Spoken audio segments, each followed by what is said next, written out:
In this conversation, Scott R. Martin interviews Dhruva, the co-founder of Lumiere, about the importance of structured research and internship opportunities for high school students. Dhruva shares his journey from India to Harvard and how the pandemic inspired him to create Lumiere, which aims to provide high-quality research experiences and internships for students worldwide. The discussion highlights the significance of mentorship, the characteristics of successful interns, and how these experiences can enhance college applications. Hi, and welcome to Global Student Voices, the podcast that brings you exciting stories and invaluable insights from students, educators, and thought leaders around the world. I'm your host, Coach Martin, with 30 years of experience in international education. Join us each time when we navigate the exciting journey between international secondary school and university. Let's get started. All right, and welcome to the show. I'm very excited. We have a wonderful guest today. Tell us a little bit about yourself and why we're connecting with you today. Yeah, Scott, it's great to be on the podcast. I know we had a bit of a back and forth getting the schedule, but I'm so glad we're here. And I really must say this podcast recording is happening 2 weeks after Taylor Swift and Travis Kelce's podcast broke the internet. So I really feel like I'm living out my Taylor Swift dreams right now. And I guess you're Jason Kelce. Perfect. I'll take it. My life, unfortunately, is much less exciting than Taylor's, though maybe a little bit more international to begin with. I grew up in India, in a city in South India called Chennai. I went to Harvard for undergrad, studied economics, and initially thought I wanted to be a professional nerd. So I went straight into graduate school, did a master's and a PhD, both of which were at Oxford here in the UK in international development. I think kind of where my trajectory changed from wanting to do the research myself was taking a step back during the pandemic. The world was shut down. I was back in my childhood bedroom in Chennai trying to figure out when I could start my research again. And that's when me and a friend of mine from college started speaking. We'd met as undergrads in a research program, and we felt like that research program had changed the trajectories of our lives. It was the first experience where we got to work one-on-one with a mentor on a project that we were excited by. Both of us continued doing research. It also introduced us to mentors who became lifelong kind of advisors and guides in the things that we were doing. And we started talking about it and realized we would have loved to have had that kind of experience in high school. So 5 years ago, summer of 2020, we started Lumiere with the goal of making high quality research experiences available to students from around the world. We had 12 students, that cohort. It was nice and small. And then in the fall, we had 40 students sign up. In the winter, we had 60 students sign up. And all of a sudden, we realized, hey, we actually have something on our hands that students are really excited by and invested in. And so over the last 5 years, we've continued to build on that by expanding our pool of mentors, by reaching out to more students. And last year, we had about 3,000 students do research with us, almost 300 of whom were on full need-based financial aid, which makes us one of the largest free research programs in the world. So it's something we're really proud of having built, and I'm sure we'll talk more about the research program. But the other thing that's happened as we started building Lumiere is we realized not all students are as nerdy as us. Some students want to do work that's more hands-on. They want more professional development experiences. And so about 3 years ago now, we started a second program called the Ladder Internships program, which is a virtual internship experience where students get matched with startups and get to work with these incredible startups on real-world projects in small groups. And the goal is that students get the experience of learning what it's like to be in a workplace, showing up, professionalism, communication, and having the pride and joy of building something of their own. And so where all of this is going is we really see Lumiere, Ladder, other programs we start as forming this kind of ecosystem of virtual programs for talented, ambitious students from around the world who want high quality mentorship in an area they're excited by, who want to do hands-on project-based work and come out of it with something that is meaningful and that they can point to when they apply to university, when they apply to other programs, when people ask them about what they've been up to, something that they have for themselves. Yeah, I think that's spectacular. I'm a huge believer in interns. Since our inception, we've been working with interns, and I just feel like it's an invaluable gift that every entity should be offering, but also every student should be taking advantage of anytime they get the offering. And I think that you guys, the way you guys have organized it and kind of created, when I visit your website, the way you've created a community of learning, of experiencing, I think is really, really beautiful. I think the thing, Scott, there actually to kind of add on to that point is a lot of parents are like, research internships. This is something that I have maybe done. It's something I've experienced, and I got that by just reaching out to a professor or by reaching out to a company. Why do I need to apply to a program and pay tuition and all of that to do it? And I think it's a very fair question. And I think I'd say two things there. One is that often access of that type is really limited by your network. So if you happen to have an uncle who's a professor, you get to do research. Congratulations. Or if your dad knows a friend whose wife runs a company, maybe you get an internship there. But loads and loads of people, loads of students who are incredibly talented, who are incredibly motivated, don't necessarily have access to those networks. And we think of this as an equalizer where we provide the structure, we recruit the mentors, the set up the programs, make sure that there's kind of accountability and develop all of that in return for students having great experiences. And the second part of it is, I don't know if you remember some of your early internships, but I still remember my first ever internship. It was the summer of my freshman year of college. I really wanted to be in Germany. And so I found, funnily enough, through an uncle's friend, an internship at a software company in Germany. And I arrived there and they were kind of like, we don't know what to do with you. And so they gave me their full set of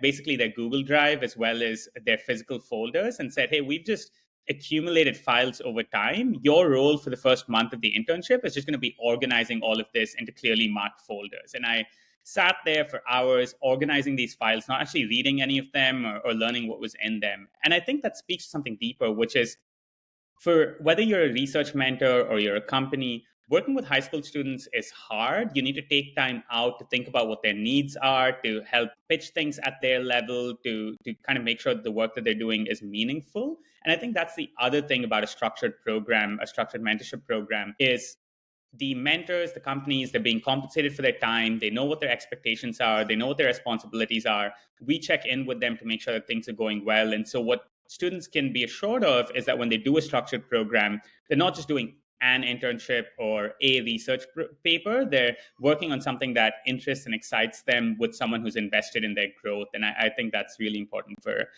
students and parents to keep in mind.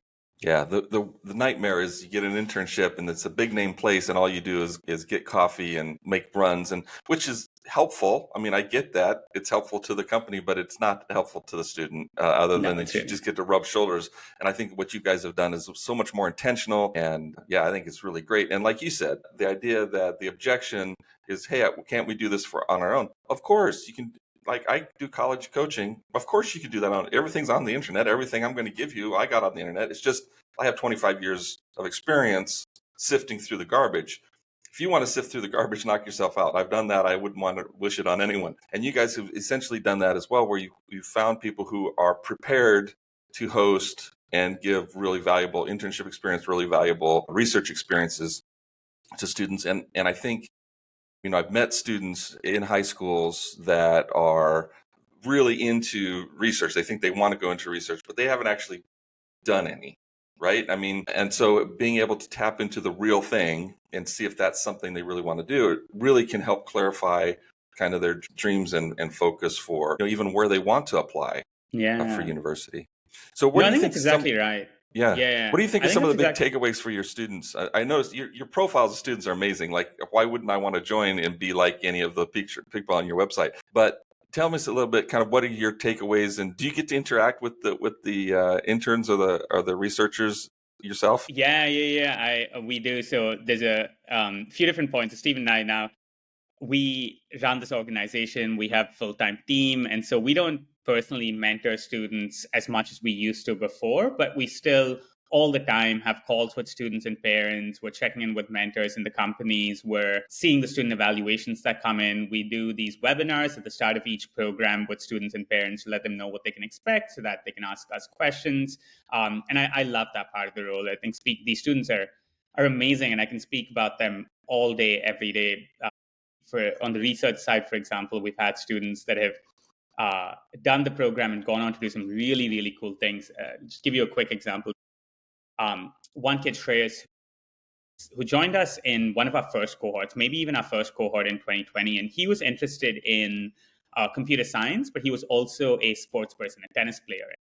The research project that he did with one of our mentors was to use kind of machine data science tools. And this was way back when AI wasn't the huge thing that it was, but using data science tools to try and understand how handedness in tennis, so if a player is left or right-handed, affects the likelihood of them winning tennis matches, and how that varies by level of the competition, by type of court, grass versus clay, that type of thing. And then he, after finishing this project, I think as a junior in high school, did a few really interesting things. First, he submitted that to high school level publications and published it. He also reached out to the Harvard Sports and Analytics Collective, which is kind of Harvard's undergrad sports analysis club, and started working with them, contributing to their blogs. And all of that then built into him applying to and getting into UC Berkeley.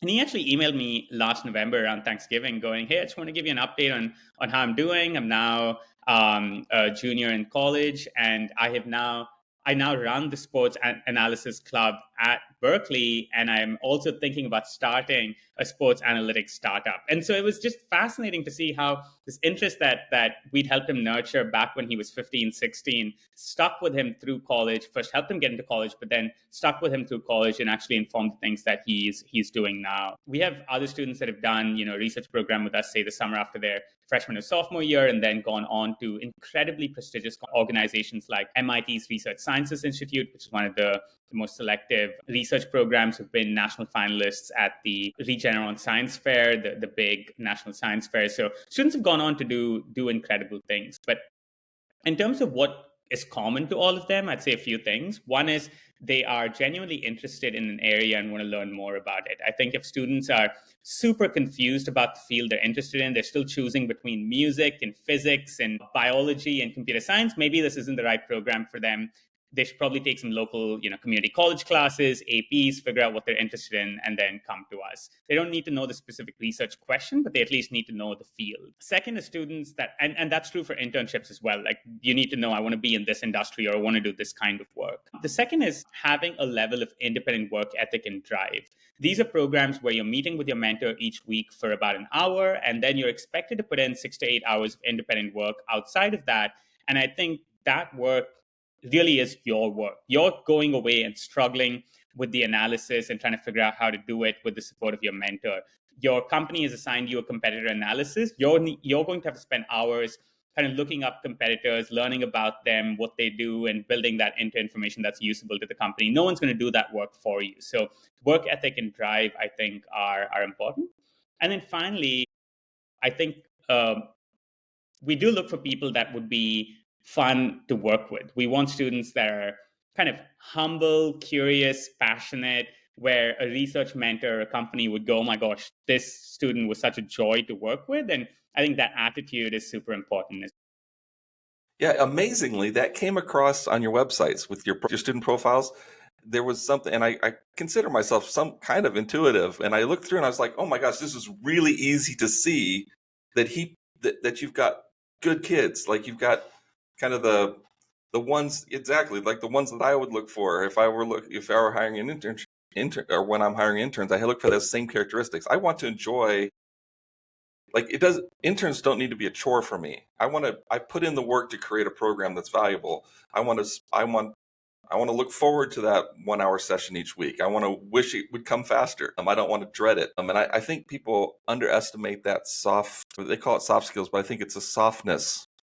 And it's you have to find that distinction. I'm glad you guys are taking the time to do it, between that drive and a harsh edge that can come with the drive, that makes people it makes your program inaccessible. Like, thankfully, you guys are saying, no, that's not what we're looking for. We're not looking for a spike. We're looking for a sponge, somebody who has a softness and wants to learn, but also has enough strength to push through the hard stuff. That's right. And I think that's what we look for in our application process. So across both research and internships, you apply through a written application where we ask you about your interests, what you've done so far, what you hope to get out of the program. If you've got the time to commit to the program, we then have a quick sort of 10 to 15 minute interview with a member of our team where we try to dig a little bit deeper into those questions. And based on that, we then try and find a research mentor or company that we think would be a good fit. the research mentor and company also have to approve of the match. And then we send it to you and say, okay, this is who we've matched you with. Are you happy with the match? And it's only if all of those steps are fulfilled that you actually kind of pay tuition and kick the program off. And so there's this kind of extensive process of vetting as well that goes into trying to understand, are you signing up because someone is making you, because you feel like you have to do this, or do you really want to, and do you have what it takes to do well?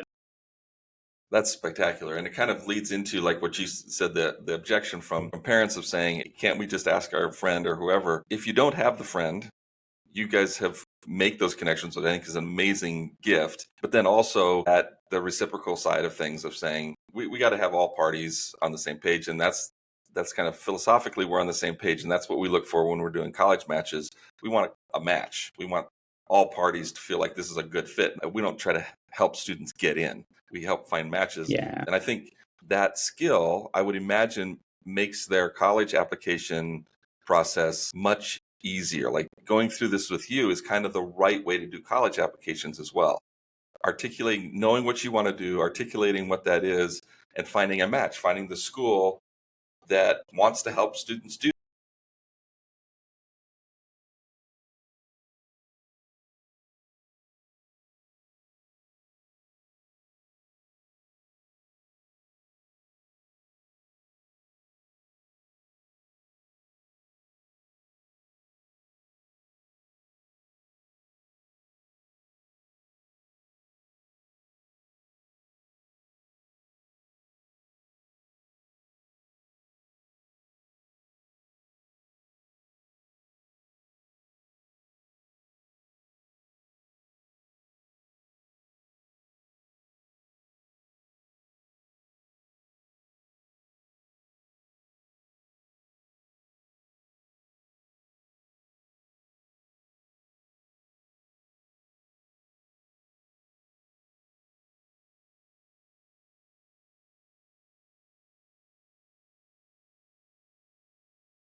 Now let's return to our conversation. And if you can articulate that to them, that's called admission. Then you're done. That's exactly. I think articulation is such an appropriate word, because we've now spoken to dozens of admissions officers. Every month we have admissions officers come in and speak to our students. We do webinars with them. And what we consistently hear is having a research project, an internship on the resume, that's fine. It's good. It's better than not having one. But it is not nearly as strong or effective in the college applications process as being able to tie that experience, whether that's research or an internship, into the wider story or narrative. So if you talk about it on your Common App essay or your supplemental essay, you ask your mentor or your company manager for a recommendation letter, you speak to your teachers, guidance counselor about your experience, and if they talk about it in their letters, what then happens is you're able to kind of explain why you did the work that you did, what you did in a program like this to demonstrate that, hey, this was actually some rigorous work that I did over the course of this program. And then finally, how what you did informs your next steps, why you want to study what you do, and why you think you'd be a good fit for the universities you're applying to. And I think for parents that are thinking about, or students that are thinking about these kind of profile building activities and projects, it's important to think of them not as a checkbox activity, but take a step back and go, who am I as a person? What is my story? And what is going to help me develop that story and tell it better, and then choose activities that fit in. I couldn't have scripted that better. That's exactly what I'm trying to say. Yeah, you've nailed it right on the head. I think checkboxes aren't useful, and schools have gotten very good at identifying checkbox activities. And if those activities were valuable for a reason, if you can articulate that reason, then they're valuable. If they just ticked a box, then it's not valuable. In fact, it can be kind of revealing in a negative way. Anything, I don't want to take a ton of your time, and I know I want to be respectful of people's time. I think this is a really valuable program. Who would you like to see as a part of your next batch of researchers and interns? Yeah, it's a great question. I think we're looking for students that are curious and passionate. It doesn't mean you have to have a 4.0 GPA. We've had students that have had lower scores, but are obsessed with World War II and want to learn more about it. We've had students that are in the 9th grade, but have already coded and built things and want to apply that in an internship. And we've had incredible success with them. And so I think what we're looking for are those students that really are curious and passionate. They're excited to gain a mentor who cares about the topics or areas that they're interested in as much or even more than they do, and who are going to take the time and energy to invest in them. And I think the final part that we should also maybe touch on is when you talk about programs like these experiences, you mentioned kind of the curation aspect, which is finding the mentors or the companies that are a good fit. You mentioned the kind of outcome orientation and making sure that students get something meaningful out of it. I think the final piece that we should talk about is structure. We really, really like structure in our programs. We think teenagers, high school students thrive with structure, especially if they've not done research before, especially if they haven't done an internship before. And so in our research programs, for example, the 12 weeks of the program are broken into clear parts where week 3, there's a deadline where you have to turn in a research question. Week 4, you turn in a research proposal. Week 5, you turn in an outline. Week 9, you turn in a first draft. Week 12, you turn in a final draft. There's a program manager who's overseeing this to make sure that you're staying on track. And if you don't, they'll check in with you, with your mentor, maybe loop in your parents if needed to try and understand what's going on and help you get back. There's a writing center that you can turn to for feedback specifically about the flow of your writing, the structure, and so on. Similarly, on the internship side, we have a program manager internally who'll help you kind of understand the demands of your work, help you out if you have any questions. We have resources available to make the most of your internship. And so we think the structure and additional guidance and kind of scaffolding is really valuable for students that might come in and feel overwhelmed, might not be sure where to begin. And I think that's a really important component of these programs that I just wanted to make sure to mention. Yeah, I'm glad you mentioned that because I do think that's a real, very strong value added component of this program. I mean, it makes it worth the effort. It is going to be effort. Like these internships and this research is hard work, which I recommend. Students should do things that are hard, but doing hard things for nothing versus doing something hard that has a structure and keeps you on. And, you know, like you said, you need to have that drive and the willingness to push yourself forward, but you also kind of need to know where the target points are. And you guys have done that. So it's much easier to find success in a program like that than you might in a random one. So, well, that's fantastic. Dhruva, anything else you want to add? The only thing I would add is that we run these programs through the year. So we have a winter start date that starts in December, a spring start date that starts in March, summer start dates in June and July, and fall start dates in September. So if you go to our website, Lumiere for the research program and Ladder for the internships program, you can find information about how to apply. You can sign up for a call with one of our teams or for a webinar and download our brochure as well. So if you're interested, reach out to us. We'd love to help you. And kind of wanted to conclude, as I often do, by just kind of harking back to the beginning of this entire conversation, which is growing up as a teenager, I had no idea where to turn for these experiences. And I think being able to get research experiences, being able to get internship experiences, which I was only able to do because I ended up going to Harvard, really, truly changed the trajectory of my life. And I hope that I'm glad that students are considering doing these. I hope that they consider doing them with us, but regardless of whether they apply, regardless of whether they get in, I hope the students listening and the kids and the parents listening have the opportunity to get this kind of experience in high school. It's truly invaluable.